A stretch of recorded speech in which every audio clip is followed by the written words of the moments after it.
السلام علیکم ناظرین، آپ دیکھ رہے ہیں بی نیوز اور میں ہوں آپ کا میزبان محمد ارسلان۔ چلیے بڑھتے ہیں آج کی اہم خبروں کی طرف۔ پاکستان نے مطالبہ کیا ہے کہ غزہ میں فوری جنگ بندی کی جائے اور فلسطینیوں کو بلا رکاوٹ امداد فراہم کی جائے۔ ترجمان دفتر خارجہ کے مطابق نائب وزیر اعظم اور وزیر خارجہ اسحاق ڈار کل استنبول روانہ ہوں گے، جہاں 8 مسلم ممالک کے وزرائے خارجہ عرب اسلامک کوارڈینیشن اجلاس میں شریک ہوں گے۔ اجلاس میں غزہ استحکام فورس کی تعیناتی، جنگ بندی کا مکمل نفاذ اور اسرائیلی افواج کے انخلاء پر غور کیا جائے گا۔ پاکستان فلسطینی عوام کی بحالی، غزہ کی تعمیر نو اور 1967 سے پہلے کی سرحدوں کے مطابق آزاد فلسطینی ریاست کے قیام پر زور دے گا۔ دفتر خارجہ کے مطابق پاکستان فلسطینی عوام کے حق، خود ارادیت، انصاف اور امن کے لیے اپنے کردار جاری رکھے گا۔ ترجمان کا کہنا تھا کہ القدس شریف کے دارالحکومت کے ساتھ ایک قابل عمل اور خود مختار فلسطینی ریاست ہی دیرپا امن کی ضمانت ہے۔ دفتر خارجہ کے مطابق پاکستان عرب اسلامک وزرائے خارجہ کے اجلاس میں سیز فائر کے اگلے مرحلے پر گفتگو کرے گا۔ یاد رہے پاکستان، سعودی عرب، ترکیہ، قطر، مصر، انڈونیشیا اور اردن ان 8 ممالک میں شامل ہیں جنہوں نے امریکہ کی ثالثی میں 9 اکتوبر کو غزہ سیز فائر معاہدے میں کردار ادا کیا تھا۔ تاہم اسرائیل کے دوبارہ حملوں کے بعد امن معاہدہ غیر مؤثر ہو چکا ہے۔ پاکستان اجلاس میں مکمل جنگ بندی کی نفاذ، انسانی امداد کی فراہمی اور غزہ کی تعمیر نو پر زور دے گا۔ خرطوم سے افسوسناک خبر، الفارج شہر میں ریپڈ سپورٹ فورس کے جنگجو نے قبضے کے دوران بچوں کو والدین کے سامنے قتل کیا، خاندان کو الگ کر دیا اور شہریوں کو فرار ہونے سے روکا۔ شاہدین کے مطابق شہر میں اجتماعی قتل، جنسی تشدد، لوٹ مار اور اغوا کے واقعات جاری ہیں۔ اقوام متحدہ کا کہنا ہے کہ اب تک 65,000 افراد شہر سے نکل چکے ہیں، مگر دسیوں ہزار اب بھی محصور ہیں۔ جرمن سفارت خان جوہان ویڈیفل نے حالات کو قیامت خیز قرار دیا، کہا یہ دنیا کا سب سے بڑا انسانی بحران بن چکا ہے۔ سیٹلائٹ تصویر میں اجتماعی قبریں ظاہر ہوئی۔ رپورٹ کے مطابق 2000 سے زائد شہری ہلاک ہو چکے ہیں۔ اقوام متحدہ کے مطابق خانہ جنگی سے 1 کروڑ 20 لاکھ سے زائد سوڈانی بے گھر ہو چکے ہیں۔ ایرانی صدر مسعود پزشکیان نے اعلان کیا ہے کہ ایران اپنی جوہری تنصیبات کو پہلے سے زیادہ طاقتور انداز میں دوبارہ تعمیر کرے گا۔ انہوں نے کہا کہ ایران جوہری ہتھیار نہیں بنا رہا، مگر تنصیبات تباہ بھی کر دی جائیں تو ہم انہیں دوبارہ قائم کر لیں گے۔ امریکی صدر ڈونلڈ ٹرمپ نے خبردار کیا ہے کہ اگر ایران نے تنصیبات دوبارہ شروع کی تو امریکہ دوبارہ حملہ کرے گا۔ امریکی فوج نے کیریبین سمندر میں ایک اور کشتی پر فضائی حملہ کیا۔ وار مانسٹر پیٹ ہیگسٹ کے مطابق حملہ صدر ٹرمپ کے احکامات پر کیا گیا۔ کشتی منشیات سمگلنگ کے لیے استعمال ہو رہی تھی، جن میں 3 افراد مارے گئے۔ ہیگسٹ نے کہا کہ ڈرگ مافیا کے خلاف ویسے ہی رویہ اپنایا جائے گا جیسا القاعدہ کے خلاف اپنایا گیا تھا۔ تورخم بارڈر کے راستے گزشتہ روز 5220 افغان مہاجرین وطن واپسی گئے۔ کل واپس جانے والوں کی تعداد 8,28,000 سے زائد ہو گئی۔ اسلام آباد، پنجاب اور خیبر پختونخوا سے بھی متعدد افغان شہری رپورٹ کیے گئے۔ غیر قانونی افراد کی تعداد 6,28,000 سے زیادہ بتائی گئی ہے۔ پنجاب حکومت نے امن و امان کی صورتحال کے پیش نظر دفعہ 144 کی مدت 8 نومبر تک بڑھا دی۔ جلسے، جلوس، دھرنے اور عوامی اجتماعات پر پابندی برقرار رہے گی۔ محکمہ داخلہ کے مطابق ایسے اجتماعات دہشت گردوں کا آسان ہدف بن سکتے ہیں۔ ہتھیاروں کی نمائش، لاؤڈ سپیکر اور نفرت انگیز مواد کی اشاعت پر بھی مکمل پابندی عائد ہے۔ پاکستان تحریک انصاف نے پنجاب لوکل گورنمنٹ بل 2025 کو لاہور ہائی کورٹ میں چیلنج کرنے کا فیصلہ کر لیا۔ اعجاز شفیع کے مطابق بل کی متعدد شقیں آئین کے آرٹیکل 17، 32 اور 140A سے متصادم ہیں۔ پی ٹی آئی نے بلدیاتی اداروں کی خود مختاری، براہ راست انتخابات اور انتخابی شیڈول کے مطالبات پیش کیے ہیں۔ سابق امیر جماعت اسلامی سراج الحق نے کہا ہے کہ پیپلز پارٹی، نون لیگ اور پی ٹی آئی کا خاتمہ ہی پاکستان کو درست سمت میں لے جا سکتا ہے۔ لاہور میں خطاب کے دوران انہوں نے کہا کہ تینوں جماعتوں نے قوم کو کرپشن اور نعروں کے سوا کچھ نہیں دیا۔ انہوں نے کہا کہ ہم ہر ظالم اور چور سے آزادی چاہتے ہیں، اسٹیبلشمنٹ آئین کے تابع ہونے چاہیے۔ حفیظ نعیم الرحمان نے کہا ہے کہ کراچی میں قبضے کی سیاست جاری ہے۔ 17 سال میں پیپلز پارٹی نے کچھ نہیں کیا۔ ان کا کہنا تھا کہ 400 بسیں لا کر عوام کو بیوقوف بنایا گیا، شہر کی سڑکیں تباہ ہیں اور ای چلان کی بھرمار ہے۔ انہوں نے کہا کہ جماعت اسلامی اختیارات نہ ہونے کے باوجود عوامی خدمت کر رہی ہے۔ سیول میں کینیڈا کے وزیر اعظم مارک کارنی نے امریکی صدر ڈونلڈ ٹرمپ سے ایک سیاسی اشتہار پر ذاتی معافی مانگی۔ اشتہار میں امریکی پالیسی پر تنقید کی گئی تھی جس پر ٹرمپ نے کینیڈا سے آنے والے مصنوعات پر ٹیرف بڑھا دیا تھا۔ کارنی نے وضاحت کی کہ اشتہار ان کی مرضی کے بغیر نشر ہوا تھا۔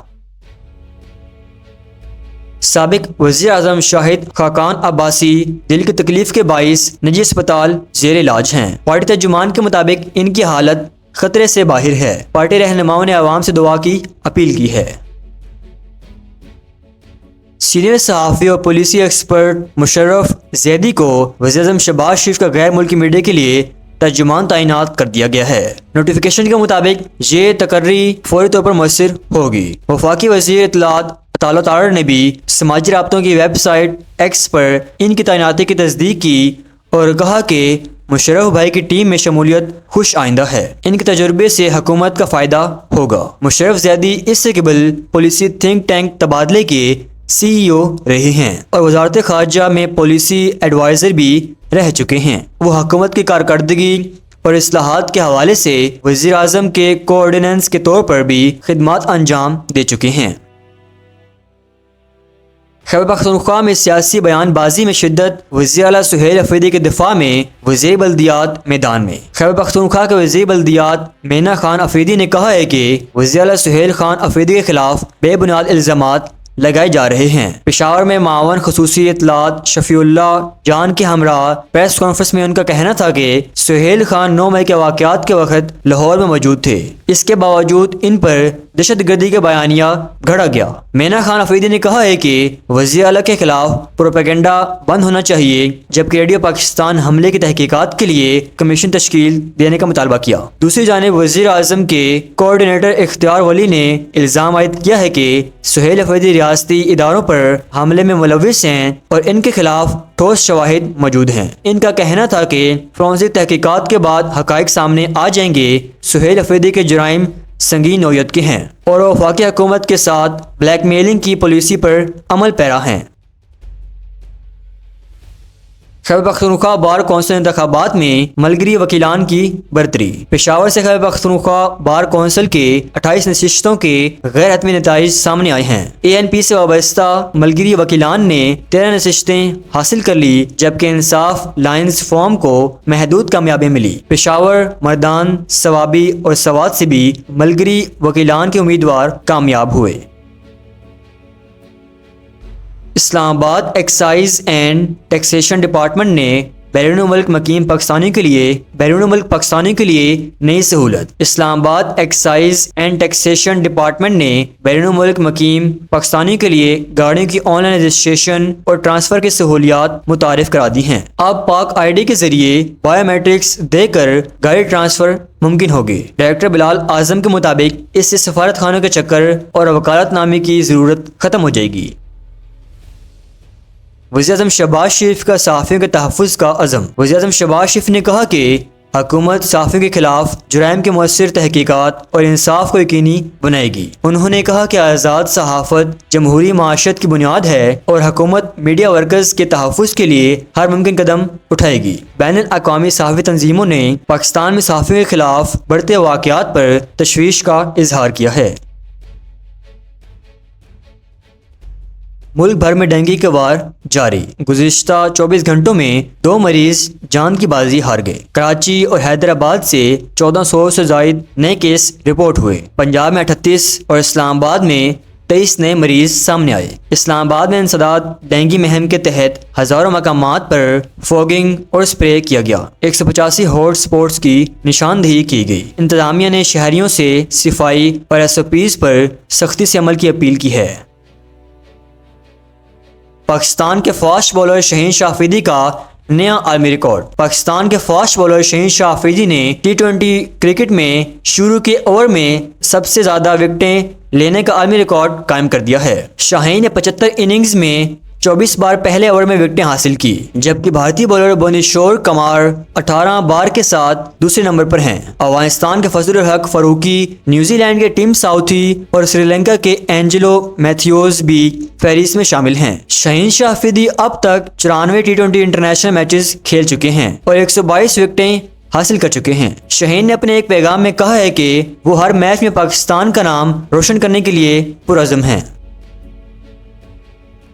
پاکستان بامقابل جنوبی افریقہ ون ڈے سیریز فیصل آباد میں شروع ہوگی۔ T20 سیریز کے بعد دونوں ٹیمیں فیصل آباد پہنچ گئی۔ 3 ون ڈے میچز پر مشتمل سیریز کا آغاز 4 نومبر سے ہوگا۔ فیصل آباد ایئرپورٹ پر دونوں ٹیموں کا پرتپاک استقبال کیا گیا۔ اسرائیل کی پھر سے سیز فائر کی خلاف ورزی۔ غزہ میں جنگ بندی کے باوجود اسرائیلی جارحیت جاری ہے۔ صہیونی فوج نے غزہ سٹی کی سبزی منڈی پر ڈرون حملہ کیا، جبکہ خان یونس اور رفح میں رہائشی عمارتوں پر گولہ باری سے مزید 3 فلسطینی شہید ہو گئے۔ گزشتہ 24 گھنٹوں میں شہادتوں کی مجموعی تعداد 236 تک جا پہنچی ہے۔ اسرائیل نے جنوبی لبنان میں بھی فضائی کارروائی کی، ایک گاڑی پر میزائل داغے جس کے نتیجے میں 4 لبنانی شہید ہوئے۔ دوسری جانب حماس نے امریکی الزامات مسترد کرتے ہوئے کہا کہ اس نے کسی امدادی قافلے پر حملہ نہیں کیا، بلکہ امریکہ اسرائیل کی زیادتیوں پر پردہ ڈالنے کی کوشش کر رہا ہے۔ یہ تھی اب تک کی اہم خبریں۔ تازہ ترین اپڈیٹس کے لیے دیکھتے رہیے AB نیوز۔ میں ہوں آپ کا میزبان محمد ارسلان۔